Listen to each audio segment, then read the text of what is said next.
Capítulo donde habíamos quedado, capítulo 5 de la carta de Santiago, Jacobo, a partir del versículo 12.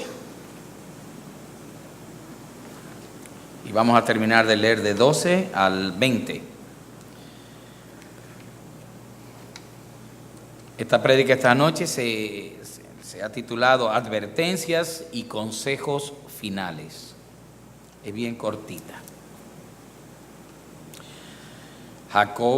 Santiago capítulo 5 versículo 12 al 20. Amén. Muy bien. Y dice así la palabra de Dios. Pero sobre todo, hermanos míos, no juréis ni por el cielo ni por la tierra, ni por ningún otro juramento, sino que vuestro sí sea sí y vuestro no sea no, para que no caigáis en condenación. ¿Está alguno entre vosotros afligido? Haga oración. ¿Está alguno alegre? Cante alabanzas. ¿Está alguno enfermo entre vosotros? Llame a los ancianos de la iglesia y oren por él, ungiéndole con aceite en el nombre del Señor. Y la oración de fe salvará al enfermo, y el Señor lo levantará, y si hubiere cometido pecados, les serán perdonados. Confesaos vuestras ofensas unos a otros, y orad unos por otros para que seáis sanados.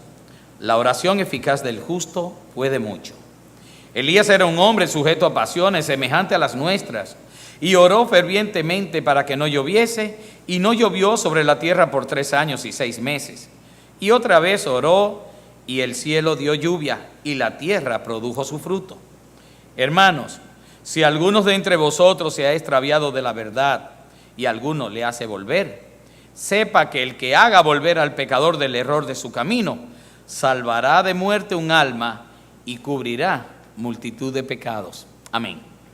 Con eso se va a terminar esta carta, con este estudio de esta noche, esta carta tan interesante, lo cual es una carta llena de practicidad en cuanto a cómo debe comportarse, cómo debe ser la fe, obrar en fe del cristiano. Esta carta, como ya nosotros estuvimos aprendiendo en los cursos anteriores, tiene una serie de características. Voy a enumerar algunas de ellas para que podamos recordar hasta dónde hemos llegado. Lo primero es que de las cartas es la que más utilizó pasajes del Sermón del Monte, dado por Jesucristo. Es la que vemos, por ejemplo, Sermón del Monte en Mateo capítulo 5 al capítulo 7. En más de 14 ocasiones Santiago se refiere al Sermón del Monte y evoca pasajes y los transfiere y se refiere a ellos. Trata acerca de la sabiduría de Dios, de cómo deben los creyentes enfrentar las pruebas. O sea que es muy práctica en ello. Cómo debemos basarnos en lo que el Señor nos ha concedido por medio de la sabiduría divina y no llevar nuestras vidas en base a la sabiduría terrenal, que es humana y diabólica, decía. Trata acerca del asunto de la fe en una manera clara, hace una exposición en la cual dice que la fe debe ser productiva, generadora de buenos frutos, que el cristianismo debe estar siempre en acción y que nosotros, los que profesamos ser creyentes, debemos ser, además de oidores, hacedores de la palabra también. Nos dice acerca de que la fe sin obras es muerta y no tiene valor alguno. Acerca de cómo debemos ser imparciales en todos nuestros juicios, de los peligros que debemos tener en cuenta al tratar acerca de la lengua, de los peligros que hay con hacer amistad con el mundo, lo cual nos constituye enemigos de Dios. Nos refiere también acerca de que no juzguemos a otros, ni que nos creamos autosuficientes en cuanto a que nosotros podamos escoger qué haremos mañana sin contar con la anuencia de Dios. Nos enseña a ser pacientes también y a esperar la parucía o la segunda venida de Cristo. Y ahora, para terminar en estos 8 versículos que hemos leído anteriormente, pues nos da sus últimas advertencias y consejos. A lo cierto, personalmente puedo decirle que no entiendo cómo Martín Lutero calificó esta carta como pajosa, pero sí entiendo por qué seguimos a Dios y no a hombres. Lo primero que vamos a hacer vamos a dividirlo en 3 partes. Ustedes van a ver que eso es lo que lo compone. Estos consejos están en 3 partes divididos. Uno es el abuso y mal uso del jurar. La segunda sería orar en toda circunstancia. Y la tercera sería la restauración del hermano extraviado, o sea, aquel que se ha ido del camino de la verdad. Vamos a quedarnos con el primero, no jurar. Hay un abuso y un mal uso del jurar. Y es lo que nos dice en el versículo 12, donde nos dice que no juremos por nada. Miren, los judíos tenían la costumbre de que para asegurar el cumplimiento de su promesa o de una obligación cualquiera, pues juraban y ponían como testigo a Dios. Muy bien. Y según sus costumbres, aparecieron diferentes formas de hacer este juramento. Pues con el tiempo fue creciendo la desconfianza con respecto el hombre con el hombre, y se hacía cada vez más necesario que se jurase por todo y no por las ocasiones excepcionales que se hallan inclusive en la Biblia misma. Dios es alguien que juró, no encontrando por quién juró, juró por su propio nombre. Jesucristo, en un momento que es tomado en el Sanedrín, es invitado a que jurase, y él lo hace. O sea que el jurar no es malo en sí, y les voy a referir solamente al juramento cuando se hace para que tengan fe en nosotros. No me estoy refiriendo por caso entonces al juramento que se hace, que yo me he dado cuenta en los juicios donde te pide que jures, o por ejemplo en estos días que estaba haciendo una declaración jurada de asuntos de impuestos y cosas así, o sea, una declaración, y dice que si yo juro que todos los datos que doy son fieles y qué sé yo. O sea, el juramento se utiliza en muchísimas cosas, aun cuando no nos damos cuenta. Pero estoy refiriéndome a ese juramento que nosotros hacemos tratando de ser confiables, de que se nos crea lo que estamos diciendo. Y a ese es que aconseja nuestro hermano Santiago a que no lo hagamos. Porque si tenemos que hacerlo, es que entonces no somos dignos de confianza. Y ese es el caso que tenían los exenios. Los exenios habían prohibido a todos los que seguían esta orden de que no hiciesen juramento alguno absolutamente por nada. Que si se hacía necesario jurar por algo, era sencillamente porque esa persona no era digna de confianza si tenía que jurar. Por lo tanto, si nosotros no tenemos nada, ni aún nuestro propio cuerpo nos pertenece, ¿cómo nosotros podemos jurar? Inclusive por Dios o por las cosas de Dios, para demostrar que vamos a cumplir. Sino lo que nos manda en este caso Santiago es que seamos ciertos, sinceros, íntegros, fidedignos, y que no tengamos la necesidad de hacer un juramento. Si nosotros verdaderamente somos siempre confiables y verdaderos con todo nuestro decir, porque somos también confiables, verdaderos e íntegros en nuestro andar, no hay necesidad de que juremos. Que nuestro sí sea sí, nuestro y no sea no. Así nos evitamos inclusive, lo primero que te evitas es mentir, lo segundo que te evitas son las medias verdades, y lo tercero que vas a evitar es la omisión de la verdad, que es una forma como de alguna manera u otra de mentir. Cuando callamos, no, yo no he dicho nada, y con eso, cuando callas la verdad, estás otorgando también, estás llevando a la duda. Luego, como cristianos, Él lo que nos invita es que seamos confiables en todo momento. Pero nuestra palabra, para que nuestro sí sea sí y nuestro no sea no, debe tener primero por garantía el testimonio de nuestros actos. Si tú eres una persona que con tus actos atestiguas que no eres de confiar, tu palabra tampoco es de confiar. Yo me acuerdo que cuando niño, uno tenía la costumbre de jurar, te lo juro que no fui yo. Y después le decían a uno, júralo por tu madre. No, por mi madrecita no. Entonces con eso dábamos a entender que habían juramentos que se podían romper y otros que no. Y así hicieron los judíos. Cuando juraban por Dios, no, eso no faltaban. Ahora, juraban por los atrios o juraban por el templo, juraban, y eso sí, legalmente ellos sentían que podían en un momento dado de aprieto, pues sencillamente no cumplirlo. Así hacíamos nosotros entonces cuando eran niños, ¿verdad que sí? Bueno, el segundo consejo que nos da Santiago es con relación a la oración, y está a partir de versículo 13 al 17. Y lo que vemos ahí es que la oración abarca todas absolutamente todas las circunstancias de nuestra vida. Que no es como algunas personas piensan, que solamente oramos cuando estamos en aprieto. Me acordaré siempre de que mi padre me decía, y nos acordamos de la Santa Bárbara, cuando llueve. Las personas han confundido el término y creen que es una santa que se llama Bárbara. No, la Santa Bárbara era donde se guardaba la pólvora en los barcos, en los galeones, etcétera, en los barcos antiguos. Y normalmente eso estaba en el medio del barco, debajo del mástil mayor. Cuando estas embarcaciones estaban en alta mar y había una tormenta fuerte, ustedes se pueden imaginar este barquito en toda esa explanada que es el desierto, entre comillas, del océano, y este palito bien parado y bien alto allá arriba con bronce, porque tenían sus coberturas de bronce en la madera, de ahí sacaban sus nudos hacia abajo y los correajes, y entonces era verdaderamente unos pararrayos increíbles.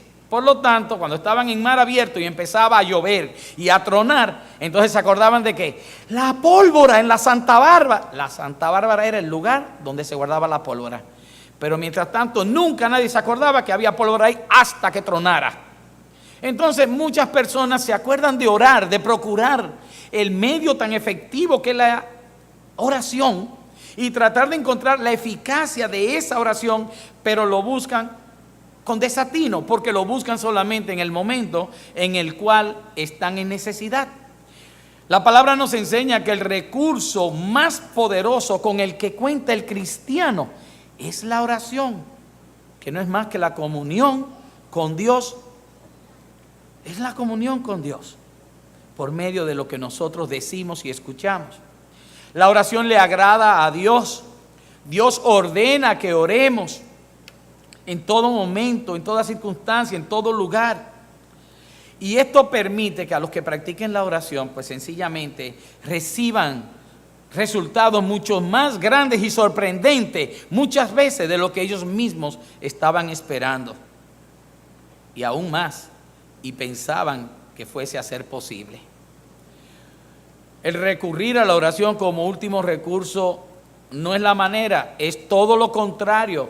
Todo asunto que tú vayas a emprender, no necesariamente que estés en dificultad o en duda, todo asunto que vayas a emprender, ponlo primero en oración, manéjalo por medio de la oración, preséntaselo al Señor. Todo plan, no importa, planes que tengan que ver con tus negocios, planes personales tuyos, toda meta, ponla primero al Señor y vas a ver cómo Él va a actuar a través de la oración. Jacobo nos dice que debemos hacerlo en todo suceso y pone algunos ejemplos, ya sean las circunstancias favorables o desfavorables, nos encontremos en necesidad, en aflicción, en prueba, o estemos gozosos porque hemos recibido una buenaventuranza, hemos recibido bendiciones, provisión de Dios. En todo momento debemos practicar la oración dándole participación a Dios absolutamente en todo lo que nos acontece. Lo primero que nos dice y nos enseña es que oremos si estamos afligidos, si estamos apenados, si estamos bajo prueba. Y ¿saben algo? El verdadero provecho que presenta el estar en aflicción o en prueba es sencillamente eso, que debemos recurrir a la oración. De alguna manera buscamos a Dios cuando estamos en aprietos. Entonces, pues, he aquí, vendrán las pruebas, vendrán los aprietos, buscamos a Dios, tenemos una mejor forma de encontrarnos con Él, buscamos intimidar más aún con Dios de lo que era antes de la prueba, somos fortalecidos en nuestra fe por la práctica misma de la oración, por depender de Él, ¿ante qué? Ante nuestra impotencia por hacer resultados favorables a nosotros y por confiar y esperar tan solo en Él. Fíjense por qué vienen las pruebas también. Para que oremos, para que busquemos, para que nos comuniquemos en una manera confiadamente en Dios, perseverando en la oración. Esa oración, cuando se hace en fe, humillado, es la que nos va a ayudar a soportar y a sobrellevar las pruebas. Pruebas que muchas veces o todas las veces o Dios las manda o Dios las permite, pero nada en nuestras vidas ocurre sin que sea parte de la voluntad de Dios. O sea que el Señor, Él mismo nos envía la prueba o permite que estemos en prueba o en aflicción. Debemos tener presente siempre que Dios es Dios de consuelo y de toda misericordia. Y aun cuando nosotros estemos en la prueba, también el Dios mismo nos va a dar la salida a la prueba. Que Dios escucha los ruegos de ¿quiénes? De sus hijos. O sea que si tú eres hijo de Dios, ten completa confianza de que cuando recurras a Dios en oración, Él te va a escuchar. Él te va a escuchar. Y más que escuchar, te va a consolar. No estamos nunca solos en nuestras aflicciones. Nunca, nunca. Dios está con nosotros. De la misma manera nos dice Jacobo también que si estamos alegres, cantemos alabanzas a Dios. Otros se refieren como himnos. Son oraciones alegres donde se manifiesta la grandeza de Dios. Démosle siempre a través de esos cánticos, de esas oraciones cantadas a Dios, participación por ser nuestro benefactor, por ser ese Padre amoroso de quien proviene todo lo bueno, y como dice la palabra, toda buena dádiva proviene de Dios, procede de Dios mismo. Démosle la oportunidad, no tan solo en nuestra dificultad, sino en nuestras alegrías, en nuestro gozo, elevar esa plegaria, esas alabanzas, esos signos en honor a Dios, agradeciéndole porque su mano piadosa, misericordiosa ha estado en nuestras vidas, porque Él es el Jehová Jireh de nosotros, Dios que todo provee. Amén. Nos manda también diciendo en el 14, ¿está alguno enfermo entre vosotros? Llame a los ancianos de la iglesia y oren por él, ungiéndole con aceite en el nombre del Señor, y la oración de fe salvará al enfermo, y el Señor lo levantará, y si hubiere cometido pecados, le serán perdonados. Orar por los enfermos, y más adelante vemos que dice orar por el alma también. El Señor manda a que oremos por ambos, por el enfermo del cuerpo y por el extraviado, que lo que tiene enferma es el alma. Por ambos debemos orar. Entre los judíos siempre existió la costumbre de que antes de ir a un médico, cada vez que alguno estaba enfermo, pues recurría al rabino. Y el rabino hacía dos cosas. Una, lo ungía con aceite y oraba por él. Esa era la fórmula que había. Y ¿saben algo? Es el tratamiento más eficaz o el más primordial de todos los tratamientos médicos que ellos pudieran encontrar. Era ese.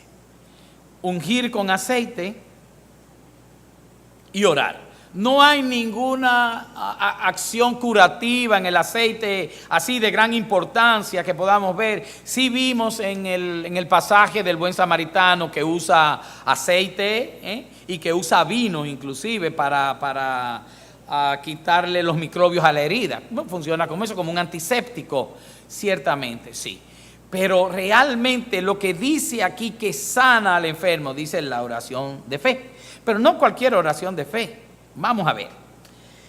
En muy pocas comunidades en todo el mundo y en las civilizaciones antiguas había existido un interés tan marcado, tan grande por los enfermos como el que hubo en la primera comunidad cristiana en la antigüedad.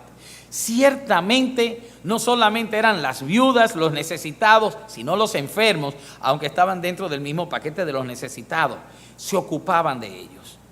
Nada más había que caer un miembro de la congregación enfermo y seguidos se movían. Leemos cartas, no cartas bíblicas, sino cartas de los primeros, vamos a llamarle de los primeros padres de la iglesia, entre ellos, como decían que hubiesen personas encargadas de averiguar si habían enfermos dentro de la congregación para entonces enviar personas a visitarles y a orar por él. O sea, que con eso vemos que habían grupos especiales. Hoy en día conocemos esos grupos como el Ministerio de Misericordia, que al mismo tiempo también es un ministerio de oración. Lo que vamos a recordar, que esta oración que se hacía por los enfermos está basada en que todos somos un mismo cuerpo en Cristo. Todos los miembros de la iglesia, dice, todos somos uno en Cristo Jesús, Señor nuestro. La iglesia es el cuerpo. Que los hermanos no estamos solos, que lo que le ocurre a un miembro del cuerpo lo siente o se resiente todo el cuerpo. Un dedo que a ti te duele, te duele todo, porque el mensaje es enviado a tu cerebro y todo el resto del cuerpo sabe que hay un dedo afectado.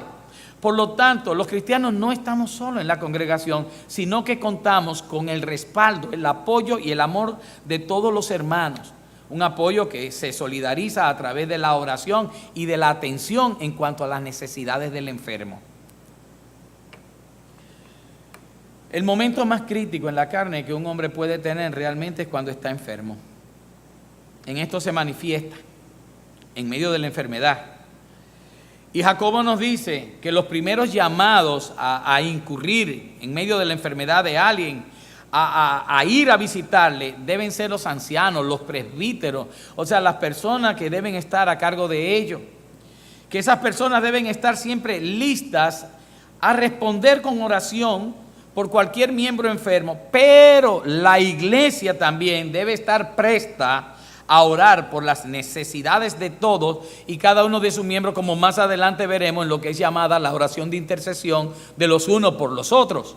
Una razón de las primordiales por las cuales aquí oramos, además de la conversión de los familiares inconversos, es por la enfermedad de muchísimos hermanos los miércoles en la tarde cuando se reúne en la iglesia en el culto de oración. Habla de la oración de fe. No se refiere a la fe de la persona enferma, sino a la fe de las personas que están orando por el enfermo. Pero atendamos bien claro y entendamos que la fe no es la que salva, sino que es Dios quien sana. Es por medio de Dios que se realiza tanto la sanación como la salvación.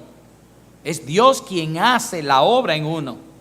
Y si las oraciones están de acuerdo y están sujetas a la voluntad de Dios, miren, hermanos, vamos a ver resultados.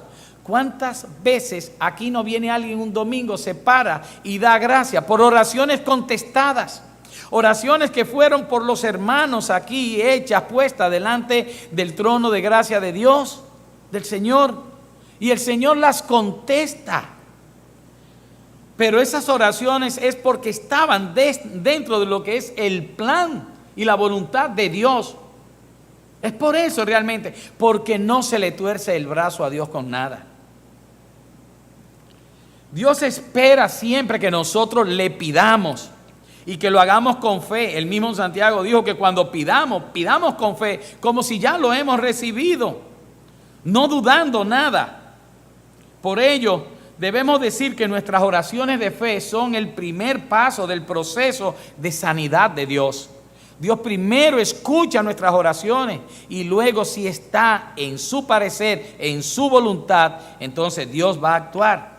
Repito, siempre que estén sujetas a la voluntad de Dios. Más adelante dice: confesad vuestras ofensas unos a otros y orad unos por otros. Me encanta eso. Para que seáis sanados. Y recuerden que la palabra que se utiliza en hebreo, tanto salvar es igual como sanar. Se escriben igual. O sea que ahí se pueden intercambiar. Hay una ambigüedad y está hecha a propósito. Dice: la oración eficaz del justo puede mucho. La oración de intercesión, que es lo que estamos viendo aquí, en primer lugar, Jacobo nos señala que debemos confesarnos unos con los otros. De ahí se agarra la Iglesia Católica para decir que la confesión auricular con un sacerdote no es cierto, porque nadie oye al sacerdote confesarse con uno, sino uno donde el sacerdote, todos donde el sacerdote, pero ustedes no ven al sacerdote con los miembros de la feligresía de ellos, claro que no. En este caso es claro. ¿Cómo puede Israel orar por mí más eficazmente si no conoce los motivos? Y si yo te dijera, Israel, por ejemplo: mira, hermano, yo tengo un pecado, y es que cuando yo me irrito, que me irrito fácilmente, como el Alka-Seltzer, desde que me provocan un chin, como si le echara algo al Alka-Seltzer, subo y me vuelvo espuma.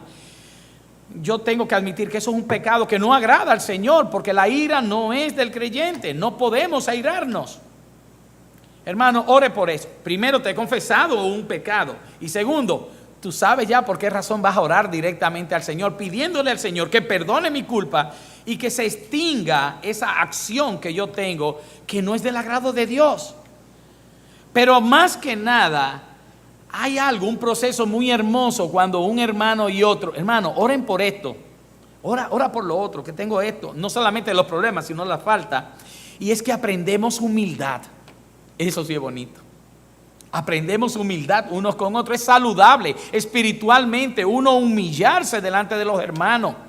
Y si la falta es cometida contra el hermano, hermano, perdóname, perdona, tú puedes perdonarme, ¿verdad que sí? Amén. Entonces uno se siente liberado de esa carga.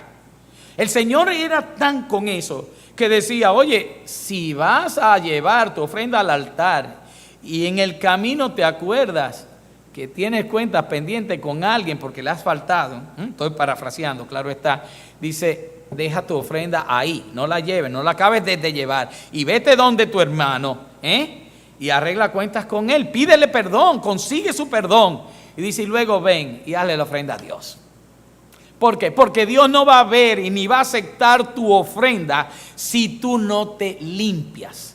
Y la única forma que tenemos de limpiarnos es que el Señor nos limpia cuando somos humillados, cuando pedimos perdón.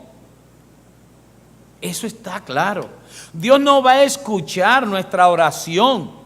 Dice que la oración del justo, eso es como dice, ¿verdad? La oración eficaz del justo puede mucho, pero es la oración del justo. Cuando es hecha con fe y perseverancia, sí, pero la del justo. ¿Y quién es justo? Aquel que es justificado delante de Dios, aquel que es perdonado delante de Dios. Por lo tanto, si no practicamos el pedir perdón, ¿cómo vamos a tener una oración eficaz? Que pueda mucho, porque no estamos siendo justificados. La oración de una persona no reconciliada no es escuchada por Dios. Eso es una. Debemos limpiarnos de toda levadura de pecado que nosotros tenemos antes de presentarnos y orar delante del trono de Dios. Y es precioso cuando estas cosas ocurren, ver después cómo el Señor contesta a nuestras oraciones, las oraciones de los unos por los otros. La oración de intercesión es tan importante en la iglesia que el futuro de la iglesia, del desarrollo de ella, del crecimiento espiritual, depende en gran manera de esa oración de intercesión de los hermanos, de los unos por los otros. Esa oración que se hace en una forma piadosa, con amor del Señor en cada uno de nosotros. Esa oración es la que ayuda a que se levante la espiritualidad que son tan necesarias en la iglesia y pueda seguir adelante. Esa oración ayuda a que haya un crecimiento en todos los miembros de la iglesia. La oración, esa oración es la que nos mueve a hacer tantas cosas. Pone un ejemplo inmediatamente de oración eficaz y dice el 17, Elías era hombre sujeto a pasiones, semejante a las nuestras. O sea que está diciendo, Elías no era un hombre extraordinario. Elías era un hombre como tú y como yo, hermano. Dice, y oró fervientemente para que no lloviese, y no llovió sobre la tierra por 3 años y medio. Y otra vez oró, y el cielo dio lluvia y la tierra produjo su fruto. Un ejemplo de una oración eficaz. El caso de Elías demuestra el poder de ese tipo de oración. No debemos mirar al hombre en ningún momento. No hay mérito alguno en el hombre. En Elías no tenía mérito. No es la persona que está orando. El mérito lo tiene la misericordia y la gracia de Dios contestada por medio de esa oración. Ahí está el mérito. ¿En quién? En Dios mismo. Toda honra, todo honor y toda gloria sean de Él. Eso es lo que nos está advirtiendo Jacobo acerca de Elías, que era un hombre sujeto a pasiones. Pero la oración que hizo, que fue ejercida con fe, que fue ejercida fervientemente, siendo él justo por la fe, obró de acuerdo al propósito de Dios y nosotros vemos el resultado.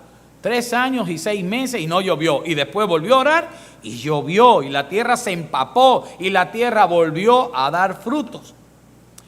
Realmente no hay tope para este tipo de oración. No hay un límite que tú digas hasta aquí llegó. No, en ningún momento. En cuanto a lo que es su eficacia.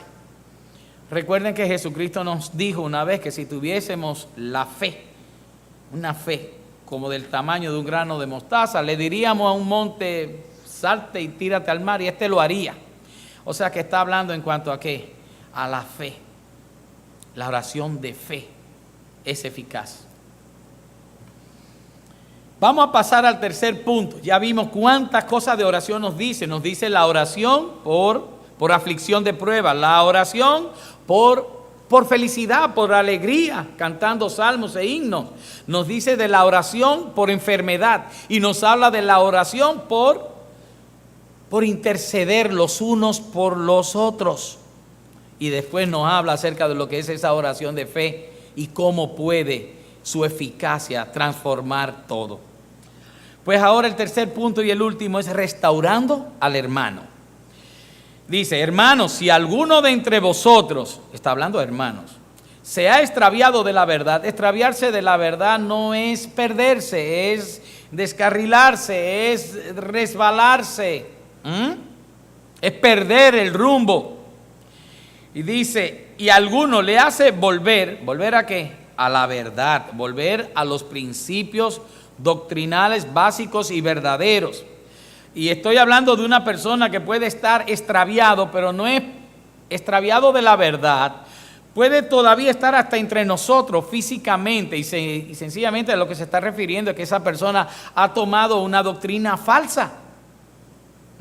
A eso puede referirse perfectamente porque dice, se ha extraviado de la verdad.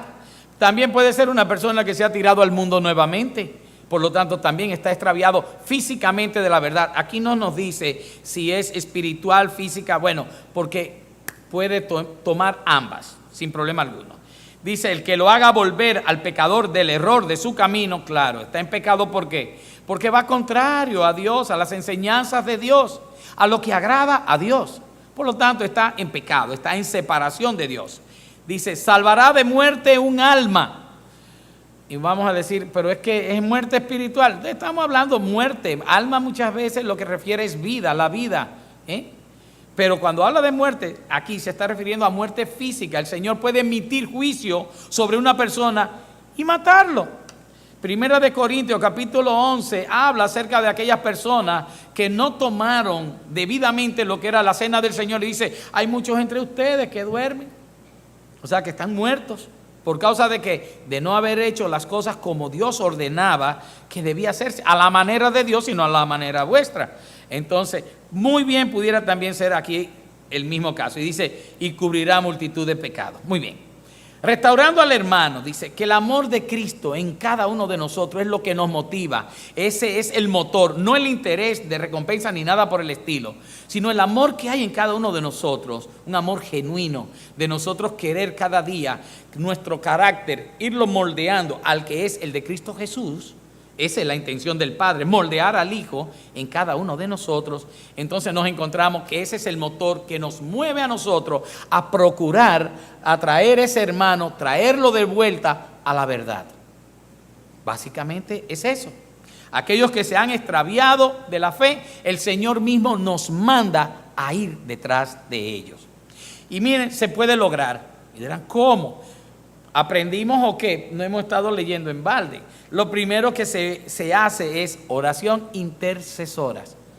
Si estamos orando por personas que ni conocen el Evangelio para que el Señor los traiga a los pies de Cristo, entonces, ¿cómo nos vamos a orar con alguien que ya sabía, estaba encauzado y se descarriló? Pues claro que sí. Oración intercesora hecha con amor, con piedad. También con palabras de sabiduría de lo alto que Santiago nos dice que no debe haber en nosotros ese elemento de la sabiduría humana, sino la sabiduría de Dios, y orando con perseverancia. Cuando el perdido entonces recibe la gracia de Dios de poder volver a los caminos del Señor, la verdad que eso debe producir en nosotros una gran alegría, ciertamente que sí, una gran alegría para todos. Jesús mismo describe algo de esta alegría, por ejemplo, cuando nos trata las parábolas acerca de la dracma perdida, la moneda aquella que se perdió, que cuando la encuentra la persona, wow, sale y le dice, la he encontrado, se me había perdido, la encontré.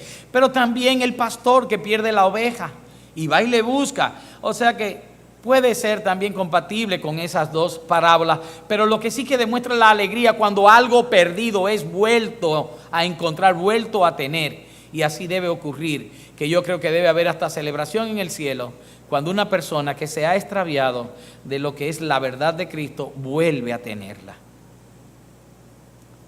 Vamos a concluir entonces. Las tres partes que les di estaba basado en el abuso y mal uso de los juramentos. Después lo que era la oración, que vimos cómo la dividimos. La oración, ¿por qué? Por las pruebas, por las aflicciones, estando en tristeza. La oración que se debe dar por agradecimiento, estando en alegría, cuando estamos en buenas.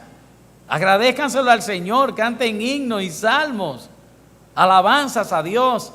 Y la oración que tiene que ver también por el hermano, esa oración intercesora de los unos por los otros, nos demuestra, dándonos un ejemplo, el de Elías, cómo la oración del justo es eficaz y puede hacer muchas cosas. No hay parangón alguno donde nosotros podamos sujetarla y decir hasta aquí llegó.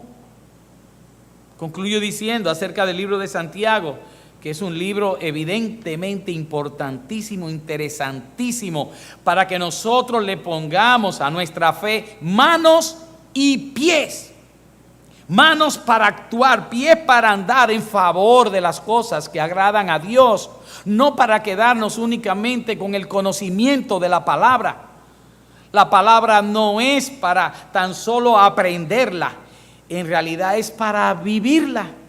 Eso es la palabra de Dios, una forma de vida, no un estudio teórico cualquiera que debemos almacenar, aprender o recitar en el momento en que nos encontremos en necesidad. Que la forma correcta de nosotros vivir es por la evidencia y el resultado de nuestra propia fe. Que lo que nosotros vivimos es lo que atestigua cuán verdadera y cierta es nuestra fe. Que la iglesia debe vivir también en obediencia bajo los mandatos de Dios, y que el amor entre los hermanos debe ser lo primero entre nosotros. El vínculo de unión es que nos amemos los unos a los otros de la misma manera en que Cristo nos ha amado. Y si en verdad nosotros creemos la palabra de Dios, hermanos, no me resta más que decirle que la vamos a vivir día a día, según nos enseña Santiago. Amén. Vamos a orar.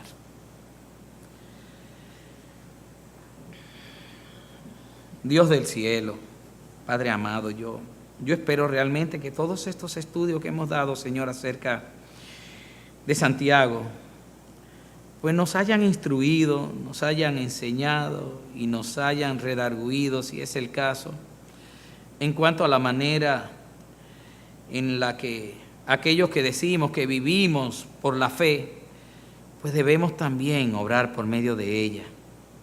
Te pido, Señor, que todos mis hermanos, empezando por mí mismo, Señor, vivamos y profesemos un cristianismo activo, Señor, que esa es la verdadera vida del cristiano. No ser oidores tan solo, sino hacedores de la palabra. Permite, Señor, que eso sea en nosotros, en todos y cada uno de nosotros. Por Jesucristo, Señor y Salvador nuestro. Amén.